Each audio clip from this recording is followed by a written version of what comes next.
অনেক হয়েছে নিরামিষ রেসিপি, এবার একটু আমিষের দিকে এগোলে মন্দ হয় না। হ্যাঁ, ঠিকই ধরেছেন, আলুর দম মানে আমিষ আলুর দম। তবে এর মধ্যে রয়েছে কিছু ছোট ছোট টিপস, যেগুলো ফলো করলে আপনার আলুর দমও হবে যেমন নরম তেমন স্বাদে ভরপুর।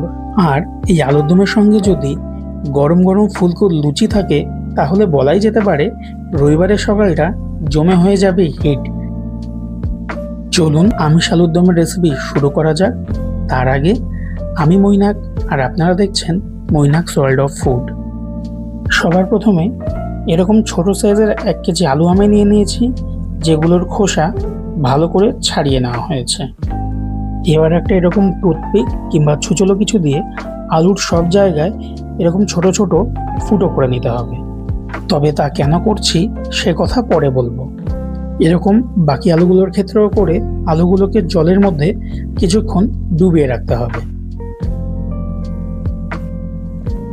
এইবার আলুগুলোকে 4-5 বার বা যতক্ষণ আলুগুলোর ভেতর থেকে স্টার্চ বেরিয়ে না যায় ততক্ষণ পরিষ্কার জলে ধুয়ে নিতে হবে। চলুন আলুর দমের প্রিপারেশন এবার শুরু করা যাক। আমি এই রেসিপিটা প্রথম থেকে প্রেসার কুকারে করছি। আপনারা চাইলে এই প্রসেসটা প্রথমে একটা কড়াইতে করে নিতে পারেন। সবার প্রথমেই অ্যাড করুন ঘি আর সর্ষের তেল। তেল আর ঘি গরম হয়ে এলে তাতে এবার অ্যাড করুন এলাচ, দারচিনি, তেজপাতা, শুকনো লঙ্কা আর সাদা জিরে। তবে এলাচ দেওয়ার আগে এলাচগুলোকে সামান্য চিড়ে নেবেন, না হলে এলাচগুলো তেলে ফাটতে পারে। এবার এগুলোকে তেলের মধ্যে কিছুক্ষণ নাড়তে থাকুন যতক্ষণ না সেখান থেকে সুগন্ধ বেরিয়ে আসছে। এবার তাতে দিয়ে দিন স্লাইস করে কেটে রাখা পেঁয়াজ, আর পেঁয়াজগুলোকে ততক্ষণ ভাজতে থাকুন যতক্ষণ না পেঁয়াজগুলো নরম হয়ে আসছে।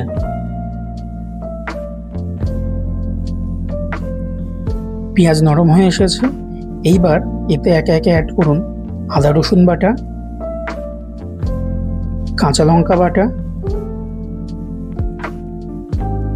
এবার সবকিছু কয়েক মিনিটের জন্য ভালো করে ভাজতে থাকুন যতক্ষণ না কাঁচা লঙ্কা আদা রসুনের কাঁচা গন্ধটা চলে না যায়।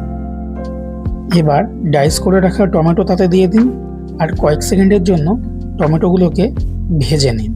তবে খেয়াল রাখতে হবে তলায় যেন মশলা লেগে না যায়, তার জন্য সামান্য পরিমাণ জল অ্যাড করুন। এরপর একে একে গুঁড়ো মশলা যেমন হলুদ গুঁড়ো,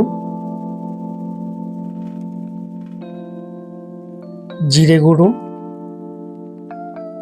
লঙ্কার গুঁড়ো আর কাশ্মীরি লঙ্কার গুঁড়ো দিয়ে দিন। স্বাদ মতো নুন আর চিনি দিয়ে দিন।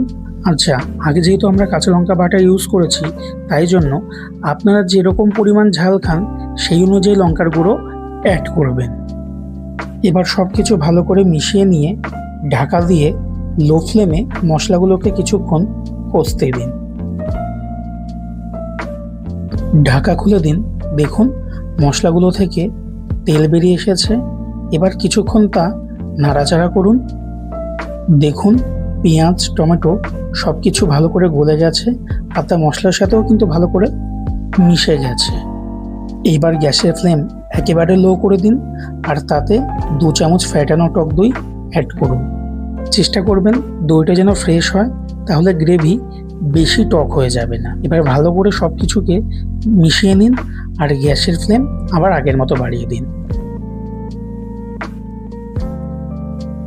এবার ধুয়ে রাখা আলুগুলোকে দিয়ে দিন, আর আলুগুলোকে বেশ কিছুক্ষণ মানে ওই 4 থেকে 5 মিনিট মতো আলুগুলোকে ভালো করে মশলার সাথে কষাতে থাকুন।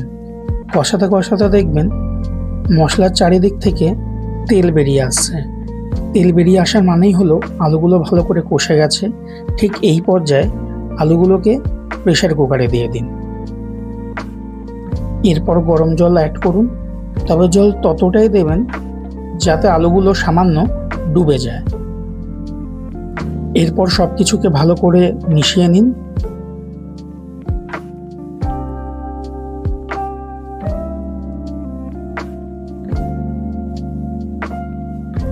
মেশানো হয়ে গেলে প্রেসার কুকারের ঢাকনা লাগিয়ে দিন।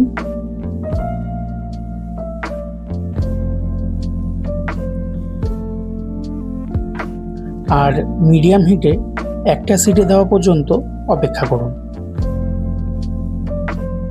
এবার গ্যাস অফ করে প্রেসার রিলিজ হওয়া পর্যন্ত অপেক্ষা করুন। প্রেসার কুকারের ঢাকনা খুলে দিন। দেখুন আলুর দমের কি সুন্দর রংটা এনে এসেছে। এখানে গ্রেভিটা ঝোলের কনসিস্টেন্সিতে আছে, তাই কিছুক্ষণ ফুটিয়ে তা কমিয়ে নিতে হবে। এই সময় একে একে দিয়ে দিন গরম মশলার গুঁড়ো, চেরা কাঁচা লঙ্কা আর কুচনো ধনেপাতা। ফ্রেশ ধনেপাতা অ্যাড করলে তা গ্রেভির স্বাদকে অনেক গুণ বাড়িয়ে দেয়। আপনারা চাইলে এখানে ফ্রেশ ক্রিম অ্যাড করতে পারেন, কিন্তু তা অপশনাল। এবার সব কিছু ভালো করে মিশিয়ে নিন।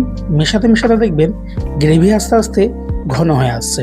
তবে আপনাদের যতটা পরিমাণে গ্রেভি দরকার ততটা পরিমাণে গ্রেভি রাখতে পারেন।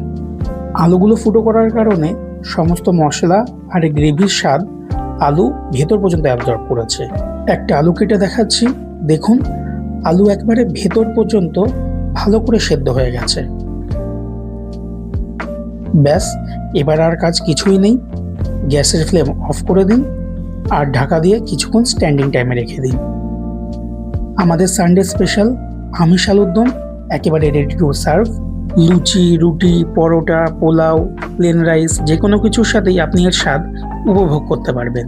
কেমন লাগছে আমাদের রেসিপিগুলো অবশ্যই তা কমেন্টে জানাতে ভুলবেন না। কিন্তু গ্রেভির কনসিস্টেন্সিটা দেখতে পাচ্ছেন, আমি আসলে এই রকমই গ্রেভি পছন্দ করি।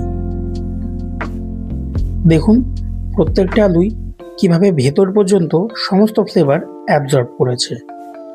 চ্যানেলটিকে ভালো লাগলে অবশ্যই লাইক, শেয়ার এবং সাবস্ক্রাইব করে দেবেন। আবার দেখা হবে অন্য কোনো এক রেসিপি নিয়ে।